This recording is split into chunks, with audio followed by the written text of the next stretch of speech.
বিশ্ব রাজনীতির দাবাচালে একটি দেশ গত অর্ধ শতাব্দী ধরে এক অজেয় রহস্য হয়ে দাঁড়িয়ে আছে। দশকের পর দশক নিষেধাজ্ঞা, 2025 সালের মিসাইল হামলা এবং মার্কিন পঞ্চম নৌবহরের কড়া নজরদারি সত্ত্বেও একটি প্রশ্ন থেকেই যায়। বিশ্বের সবচেয়ে শক্তিশালী সামরিক বাহিনী কেন স্রেফ শক্তি প্রয়োগ করে ইরানের তেল সম্পদ দখল করে নিচ্ছে না? আজ আমরা একদম গভীরে গিয়ে উন্মোচন করব সেই চারটি দুর্ভেদ্য দেয়াল, যা ইরান মালভূমিকে একটি আধুনিক অপরাজেয় দুর্গে পরিণত করেছে। তাহলে চলুন শুরু করা যাক। প্রথম দেয়াল, ভৌগোলিক প্রতিরক্ষা। ইরানকে বুঝতে হলে আগে এর হাড়গোড় অর্থাৎ এর ভূগোল বুঝতে হবে। ইরান ইরাকের মতো কোনো সমতল মরুভূমি নয়, এটি পাথরের তৈরি এক প্রাকৃতিক দুর্গ।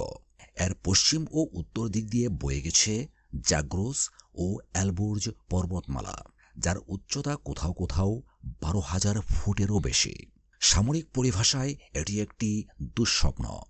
আমেরিকার পদাতিক বাহিনী যদি ইরান আক্রমণ করতে চায়, তবে তাদের হাজার হাজার সাপ্লাই ট্রাক এবং সাজোয়া যানকে সরু এবং আঁকাবাঁকা গিরিপথ দিয়ে নিয়ে যেতে হবে, যা অ্যাম্বুশ বা চোরাগোপ্তা হামলার জন্য আদর্শ। 1980 দশকের ইরান ইরাক যুদ্ধে এই পাহাড়গুলো আস্তা ডিভিশন গিলে খেয়েছিল।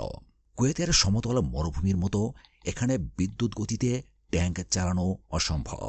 এখানে যুদ্ধ মানে কয়েক সপ্তাহের অভিযান নয়, বরং কয়েক দশকের লড়াই, যেখানে প্রতিটি ইঞ্চির জন্য প্রাণ দিতে হবে। দ্বিতীয় দেয়াল, হরমুজ প্রণালী, যা বিশ্বের কিল সুইচ নামেও পরিচিত। যদি মার্কিন বাহিনী উপকূল দখল করে নেয়, তবুও তাদের সামনে দাঁড়িয়ে আছে এক বৈশ্বিক কিল সুইচ। বিশ্বের মোট তেলের 20% এই হরমুজ প্রণালী দিয়ে যায়।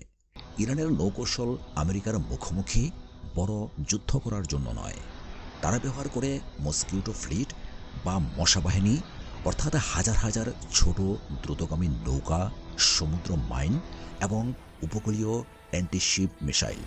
নির্ভরযোগ্য গোয়েন্দা তথ্য অনুযায়ী বড় কোনো আক্রমণের মুখে ইরান নিজেই এই প্রণালীতে তেলের ট্যাঙ্কার ডুবিয়ে এবং মাইন বিছিয়ে এর মুখ বন্ধ করে দেবে।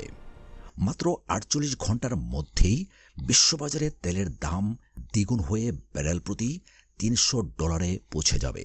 এই অর্থনৈতিক ধাক্কা বিশ্বজুড়ে মহামন্দা তৈরি করবে, যার ফলে আমেরিকার নিজের মিত্ররাই যুদ্ধ থামানোর জন্য চাপ সৃষ্টি করবে।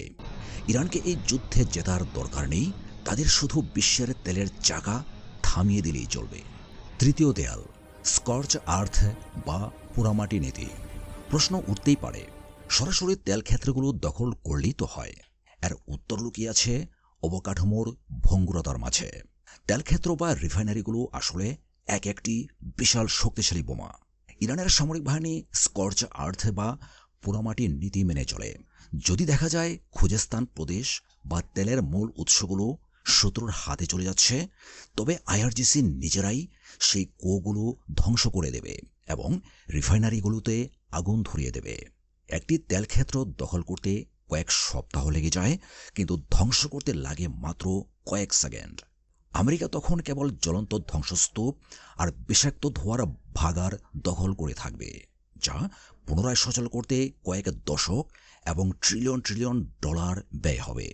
চতুর্থ দেয়াল, ভূ রাজনৈতিক ত্রয়ী।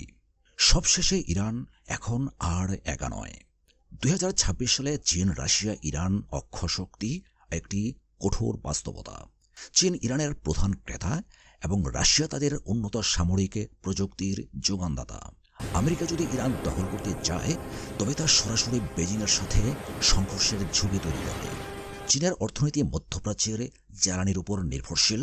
তারা ইরান দখল হওয়াকে নিজেদের অস্তিত্বের জন্য হুমকি মনে করে। এটি একটি আঞ্চলিক সংঘাতকে সরাসরি তৃতীয় বিশ্বযুদ্ধে রূপান্তর করতে পারে, যে মূল্য দিতে বর্তমান বিশ্বের কোনো দেশই প্রস্তুত নয়। সবশেষে বলা যায়, আমেরিকা ইরানকে আঘাত করতে পারে, তারা পারমাণবিক কেন্দ্র ধ্বংস করতে পারে বা নৌবাহিনী ডুবিয়ে দিতে পারে, কিন্তু ইরানকে পরাজিত করে তার তেল সম্পদ নিয়ন্ত্রণ করা মানে এমন এক ভৌগোলিক এবং অর্থনৈতিক প্রতিবন্ধকতা পার হওয়া, যা বর্তমান আধুনিক বিশ্বের জন্য প্রায় অসম্ভব। দিন শেষে এই দুর্গদখলের খরচ তার ভেতরের সম্পদের মূল্যের চেয়ে অনেক বেশি। 21 শতকের প্রশ্ন এটি নয় যে আমেরিকা কি ইরানকে হারাতে পারবে, বরং প্রশ্ন হলো আমেরিকা যদি সেই চেষ্টা করে তবে বিশ্ব অর্থনীতি কি টিকে থাকতে পারবে।